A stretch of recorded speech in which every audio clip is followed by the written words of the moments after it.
বিসমিল্লাহির রহমানির রহিম। আজকের ক্লাসে আমরা শিখবো অনেক ডিস্টার্বিং একটা টপিক, বীজগণিত। মানে আমার মতো যারা আসালা, তোমরা ক্লাস 9-10 পর্যায়ে চলে গেছো কিন্তু এখনো বীজগণিত এটা বোঝো না। কিন্তু তোমাদের ক্লাস 9-10 এই যে এইচএসসি পরীক্ষা আছে সেখানে কিন্তু বীজগণিতের অনেক বড় একটা পার্ট আছে, আর বীজগণিতটা তোমাদের জানতেই হইবে। তো আমি একটা টোটাল সিরিজ কন্টিনিউ করবো, যে জায়গায় এই যে বীজগণিতের একদম বেসিক থেকে অ্যাডভান্স লেভেলে যা কিছু আছে সবকিছু শেখাবো। তো তোমরা আমার সাথে কন্টিনিউ করো। আর এই ধারাবাহিকতায় আজকে আমাদের প্রথম ক্লাস, যেখানে আমরা এই যে বীজগণিতের এই যে ABCD আছে, তারপরে এই যে 1 2 3 এগুলা কিসের কাজে লাগে এবং এগুলো কি, এই বিষয়গুলো একটু চেনার চেষ্টা করব। অর্থাৎ বীজগণিতের চেহারাটা আজকে আমরা চিনবো, ঠিক আছে? তো দেখো, প্রথমে আছে এই যে চলক, সহগ, সূচক, রাশি এবং পদ। এই জিনিসগুলো আসলে কি, এটা আমাদের ধারণা থাকতে হবে। দেখো, চলক হইতেছে যে তোমার এই যে ABCD, তারপরে XYZ, এই যত কিছু আছে না, এই সবগুলো হচ্ছে চলক। তো চলক হচ্ছে, মনে করো তোমার এই যে AXY, এই Y, এখানে এইগুলো হচ্ছে চলক। তারপরে আছে দেখো সহগ। এখন সহগ কোনগুলা? এই যে দেখো, এই এর সাথে আছে একটা 2, এই 2 হচ্ছে সহগ। এই যে এর সাথে একটা 2, তারপরে এক্স এর সাথে একটা 3, তারপরে এই যে ওয়াই এর সাথে একটা 2, তারপরে এই ওয়াই এর সাথে একটা 5। এই যে সামনে সামনে এইগুলো আছে মোটামুটি গুণাকারে, এমনিতে বলার জন্য বলে রাখি, এইগুলো হচ্ছে সহগ। তো চলক গেল, সহগ গেল, এবার হচ্ছে সূচক। সূচক কোনগুলা? এই যে সূচক দেখো, এই সাইডে এসে দেখো, এই যে ওয়াই এর উপরে একটা আছে 4, এই 4 হচ্ছে একটা সূচক। তারপরে মনে করো এই এর উপরে যদি আমি একটা 2 লিখি, এটার নাম হচ্ছে স্কোয়ার, এইটাও একটা সূচক।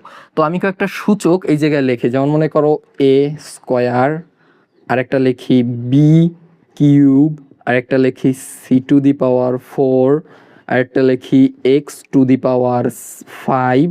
এখন একটা জিনিস লক্ষ্য করো, এইখানে এই যে সূচক এর উপরে ছিল 2, তাই আমরা এটা বলছি স্কোয়ার। এই 2 এর একটা আলাদা নাম আছে, এর সূচকের 2 এর একটা আলাদা নাম আছে, অর্থাৎ 2 এর যখনই থাকবে এটা হচ্ছে স্কোয়ার। তারপরে এই যে 3, এই 3 হচ্ছে কিউব, স্কোয়ার কিউব। আর বাকি যা আছে 4 5 6 7 8 9 10, এই সবগুলো হচ্ছে 2⁴, 2⁵। এখন এটা যেটার উপরই থাকুক, এখন এটা তোমার এই এর উপরে A স্কোয়ার না হইয়া A⁶ হইতে পারে, মানে A⁶, মানে যতগুলো হইবে ওইগুলো হচ্ছে 2⁴। আর শুধুমাত্র এই যে 2 এর নাম হচ্ছে স্কোয়ার, আর এই যে 3 এর নাম হচ্ছে কিউব। তো তোমরা সূচক বুঝতে পারছো, ঠিক আছে? সূচক হইতেছে যে এই যে ABCD যেগুলো আছে, অর্থাৎ এই যে চলকের উপরে যেই সংখ্যাটা থাকে এই কর্নারে, এটাকে বলা হয় সূচক। তারপরে হচ্ছে রাশি। দেখো, রাশি হইতেছে একদম টোটালে এই যে পুরো জিনিসটা আছে, এটা একটা রাশি। হ্যাঁ, এটা একটা রাশি। বীজগণিতে যত বড় একটা দেওয়া হোক, তোমার একটা বিশাল বড় একটা লাইন দিয়েছে, ওইটাই একটা রাশি। আবার এমনকি শুধুমাত্র একটা এতটুকু একটা লাইন আছে যে 3x, এটাও একটা রাশি। আবার একটু মাঝামাঝি সাইজের একটা লাইন আছে 3x² - 2y, এটাও একটা রাশি। তাইলে আমরা রাশিও বুঝতে পারলাম, সূচকও বুঝতে পারলাম, ঠিক আছে? তারপরে বাকি থাকে পদ। এই নামগুলো যদি তোমরা না বুঝতে পারো সমস্যা নাই, লাস্টে আমি অনেক সহজ একটা টেকনিক শিখিয়ে দিই, ওইটা মনে রাখলেই চলবে। তারপরে থাকে পদ। দেখো, এই যে আমাদের উপর একটা বড় রাশি ছিল, এই নিচের রাশিটা অনেক ছোট, এটা মুছি। দেখো, এই যে অনেক বড় একটা রাশি আছে আমাদের এই জায়গায়, এই রাশিটায় দেখো 2a² গুণ, এটা হচ্ছে গুণ। গুণ রে বীজগণিতে বলা হয় ইনটু, বিয়োগ রে বলা হয় মাইনাস, আর যোগ রে বলা হয় প্লাস, অর্থাৎ ইংরেজি নামগুলো দিয়ে ডাকা হয়, ঠিক আছে? তো এই যে দেখো 2a² ইনটু, গুণের নাম হচ্ছে into 3x - 2y⁴ plus 5y। এইখানে এই থেকে একদম এই পর্যন্ত, অর্থাৎ এই বিয়োগের আগ পর্যন্ত, এইটা হচ্ছে একটা পদ, এইটা হচ্ছে একটা পদ।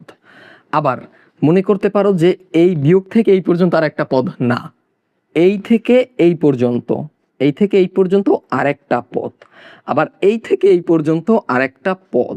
এখন এই পদ কিভাবে চেনবা? দেখো, এই যে যতগুলো থাকবে 2a² গুণ, তারপরে ভাগ, এইতে কিছু হবে না। কিন্তু যদি যোগ এবং বিয়োগ থাকে, অর্থাৎ প্লাস এবং মাইনাস, এই প্লাস এবং মাইনাসের মধ্যবর্তীতে যতটুকু আছে অতটুকু হচ্ছে একটা পদ।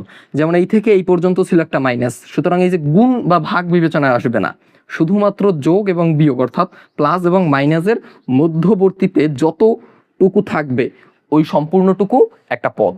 তো আমরা পদও বুঝতে পারলাম, ঠিক আছে। তো বীজগণিতের বেসিক এইটুকুই ক্লিয়ার। এখন তোমরা যদি এই বিষয়গুলো বুঝতে অসুবিধা হয়, কষ্ট হয়, এই বিষয়গুলো বুঝতে যদি কষ্ট হয় তাহলে বোঝার দরকার নাই। আমিও এই বিষয়গুলো বুঝতে একটু কষ্ট হইতো আমার, আর ওই থেকেই আমার বীজগণিতের দুর্বলতাই ছিল।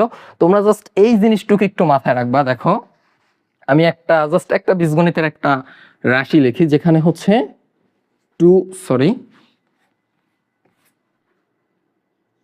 2a স্কোয়ার, ঠিক আছে। এই আমি একটা বীজগণিতের রাশি লিখলাম। দেখো এই রাশিটায় এই যে 2 আছে, এইটার নাম আমাদের মনে রাখার দরকারই নেই, কারণ এই 2 নাম তো আমরা আগে থেকেই জানি, এটা তো আমরা 4-5 শিখে আসছি বা এটা জানো সবাই। তারপরে এই যে a, এইটারে বলবা ভিত্তি, এ এই যে এ এইটারে বলবা ভিত্তি বা বেজ, আর এই যে 2 বা স্কোয়ার এইটারে বলবা পাওয়ার, ঠিক আছে। এইটুকু যদি তুমি বুঝতে পারো তাইলে আজকের ক্লাসটা আমার সার্থক হয়েছে। এই যে 2 এটা জাস্ট একটা নাম, এটা আমরা সবাই জানি 2, তারপর এই হচ্ছে বেজ বা ভিত্তি, আর এই 2 হচ্ছে পাওয়ার, ঠিক আছে। এটা হচ্ছে স্কোয়ার। আচ্ছা, তো আজকের ক্লাসটা এই পর্যন্তই। পরবর্তী ক্লাস দেখার আমন্ত্রণ জানাই। আজকে অনেক সংক্ষেপে এবং অনেক অল্প একটু বিষয় বোঝানোর চেষ্টা করছি। আগামী ক্লাসে আরো ডিটেইলসে আমরা এই বীজগণিতের নেক্সট টপিকে যোগ, বীজগণিতের যোগ বিয়োগ গুণ ভাগ এগুলা শিখবো। তারপরে বীজগণিতের বিভিন্ন ধরনের সরল সমীকরণগুলো আছে ওইগুলো শিখবো। তারপরে আরো অনেক বিভিন্ন ধরনের টপিক আসবে, কিভাবে কমন নিতে হয়, কিভাবে তোমার প্রতিস্থাপন অপনয়ন পদ্ধতি আছে, ওইগুলো আস্তে আস্তে ধারাবাহিকভাবে শিখবো। তো আজকে আমরা একদম বীজগণিতের বেসিক থেকে শুরু করলাম। আশা করি আগামীতেও তোমরা আমাদের সাথে জয়েন থাকবা। সো আজকের ক্লাসটা এই পর্যন্তই। আল্লাহ হাফেজ।